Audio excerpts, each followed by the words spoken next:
Introduction. Hundreds of groups profess to follow Jesus. Many of the people in these groups are sincere, but sincerity alone does not make a person right. A person can be sincerely wrong. God has never asked us to just be sincere. God expects us to be faithful. Jeremiah said, "Stand by the ways and see and ask for the ancient paths where the good way is and walk in it." That verse still matters because the old paths are not merely comfortable traditions. The old paths reveal God's way. Some modern religious groups are led by charismatic leaders that dictate the practices of their followers. Some groups are led by committees that decide what their followers can and cannot believe. It is not uncommon for leaders to depart from God's word and insert their own ideas in its place. They begin with the Bible as vague suggestion and then make whatever changes they think are best. Sadly, sincere people follow along, assuming God approves of the changes. Sadly, sincere people do not realize the danger. They travel along assuming God is happy with the changes their leaders have made. Followers accept those changes as though they carry the same authority as Scripture. But Jesus warned that when the blind lead the blind, both fall into the ditch. A person can be religious and still go in the wrong direction. This is why we take a conservative stand. We oppose instrumental music and worship, candles, incense, women preachers, entertainment and recreation as the work of the church, and many other modern practices. The question is not whether these things are popular or delight people. The question is whether God authorized them. When God has spoken, we do not have the right to edit His word. The Bible gives us warnings about changing God's word. One such warning is the example of Nadab and Abihu. They offered profane fire before the Lord, which He had not commanded them. That one phrase tells us the whole issue. God had not commanded it. Their sincerity did not make it okay. God's response to their change teaches us that worship is not a place for human invention. So today, we examine this biblical story because God placed it in Scripture for our instruction, and we need the lesson just as much now as ever. No authority. When Nadab and Abihu offered profane fire before the Lord, the Scriptures tell us exactly what was wrong. They offered what God had not commanded them. That one phrase settles the matter.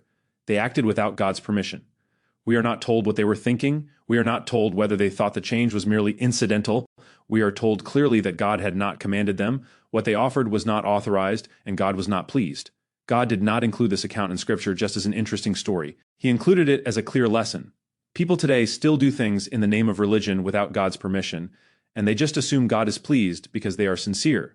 Nadab and Abihu show us that such thinking is eternally dangerous. When men make changes without God's permission, they place their will above God's will. We must not forget that God's word does not need our editing. Nadab and Abihu remind us that worship and service to God must be done God's way, not our way. Our reasons don't justify. Man's reasons do not make it right to place their will over God's.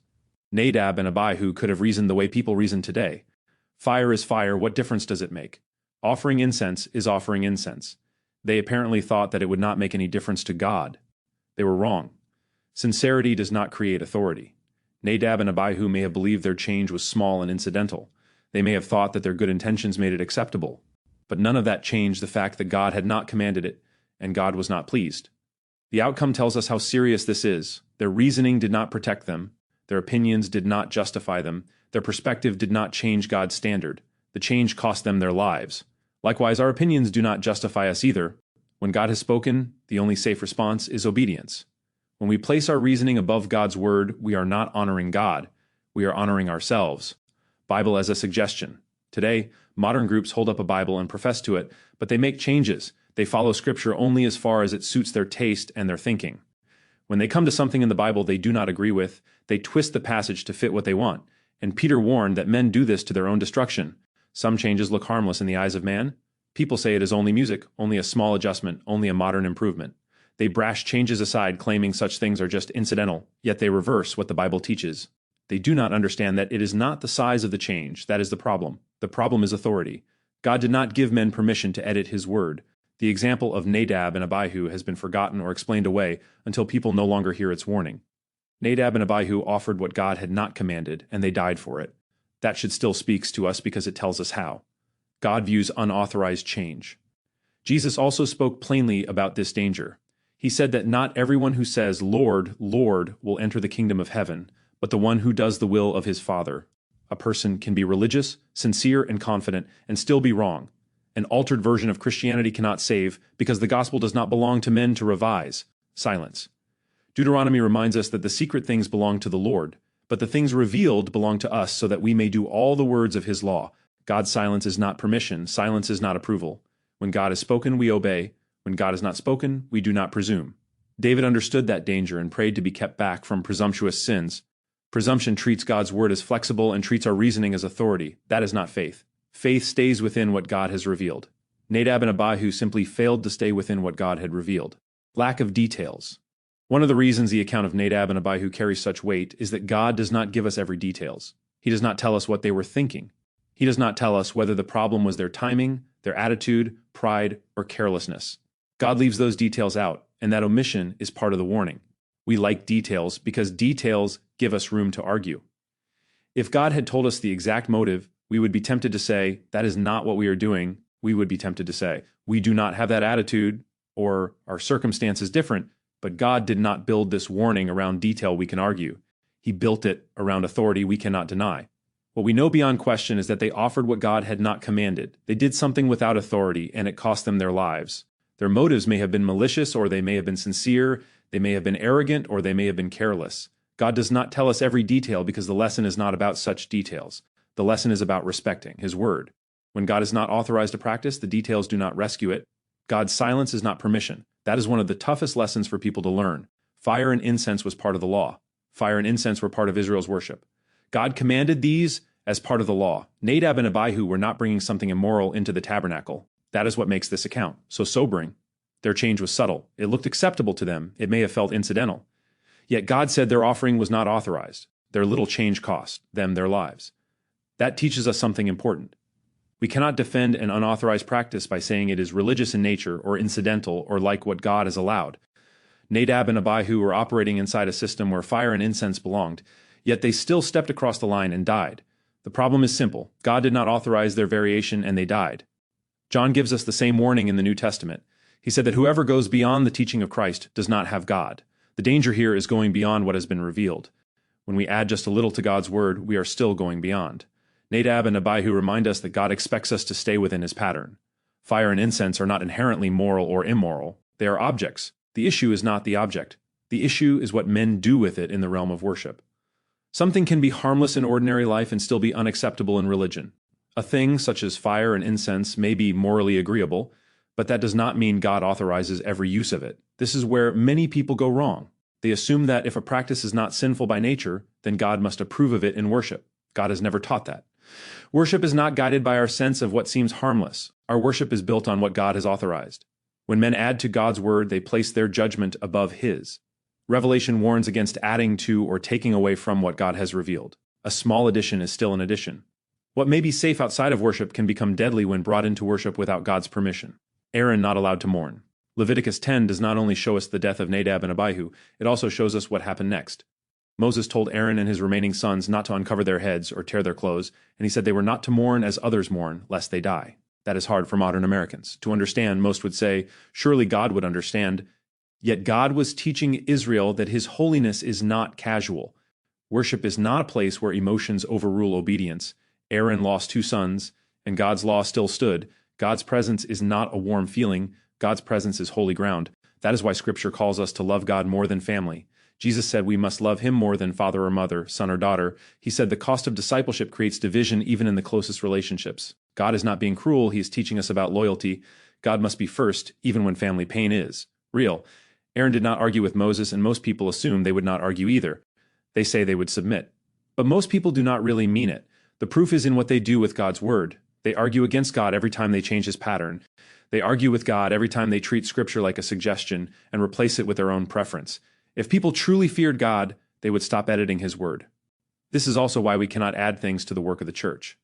Many churches build entertainment programs and call it ministry. They add baseball for Jesus, pizza parties for Jesus, and recreation as the church's work, claiming it honors God. The question is simple. Where is the command? Where did Jesus tell the church to go into all the world and build recreation programs for all nations? There is nothing wrong with a ball game or a meal in its proper place. But God did not make entertainment and fellowship halls a secondary mission of the church, and we do not have the right to add it. Alcohol? Some people speculate that Nadab and Abihu had been drinking, and that their drinking contributed to their offense. The text does not say that directly, so we should not speak where God has been silent. Yet the placement of that warning immediately after their death still teaches something.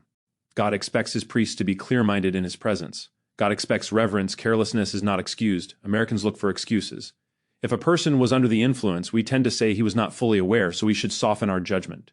We make one exception when it comes to drinking and driving because we know the danger and we know the responsibility. But in most other areas, people feel sympathy for the one who drank too much. Scripture does not treat worship that way. God does not accept intoxication as a reason to act without authority. If Nadab and Abihu had been drinking, their unauthorized offering was not less offensive to God. It was more offensive because it added carelessness to presumption. God demands to be regarded as holy. He demands to be respected. No excuses. The lesson remains the same regardless of our speculation. They offered what God had not commanded, and they died. God's warning stands, and we should learn it. A warning against being presumptuous. Presumption is one of the most dangerous sins because it feels small while it is growing. A presumptuous person does not usually see himself as rebellious. He sees himself as confident, reasonable, and free, yet presumption is simply acting as though God will approve what he has not authorized. Presumption is stepping across the line and calling it faith. David understood that danger and prayed, "Keep back your servant from presumptuous sins." He knew there are sins that gain dominion over a person. Presumption does that.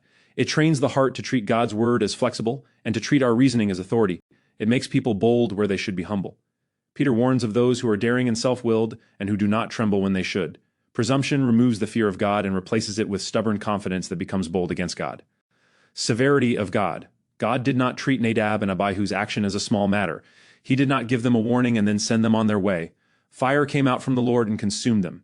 That is the severity of God, and it should make us stop and think. God is not casual. God is not impressed by our good intentions. God demands that we respect his authority. People tend to treat God as though he is easy to please. They assume a little change does not matter, and that he will overlook a little variation. Nadab and Abihu show us the opposite. Their change was little in their eyes, but it was not little in God's eyes. The severity of God magnifies the holiness of God. If one unauthorized act brought such a serious response, then God's law is far more wonderful and holy than we may realize. Moses' nephews. Nadab and Abihu were not outsiders. They were the sons of Aaron. They were the nephews of Moses. They stood close to the center of Israel's national structure, and they still were not an exception to God's will. That should quickly remove the false comfort people often feel when they think they are somebody. Being close to faithful people does not make us faithful. Being raised around truth does not mean we are living in the truth. Scripture says God is not a respecter of persons. Peter learned that lesson when he said, "I most certainly understand now that God is not one to show partiality, but in every nation the man who fears him and does what is right is welcome to him. God does not bend his standard for a family name. God does not excuse unauthorized worship just because the person comes from a recognized family line. Nadab and Abihu show us that privilege does not protect us if we step outside God's authority. The question is not who we are related to, but whether we will honor God's word." Close, just a little change. We have a way of sorting sin into categories that make us feel safe. We call some things big sins and other things little sins. Some things offend our sense more than others, so we assume they must offend God more. Yet Scripture does not teach us to measure sin by our sense. Sin is sin, even when we label it small.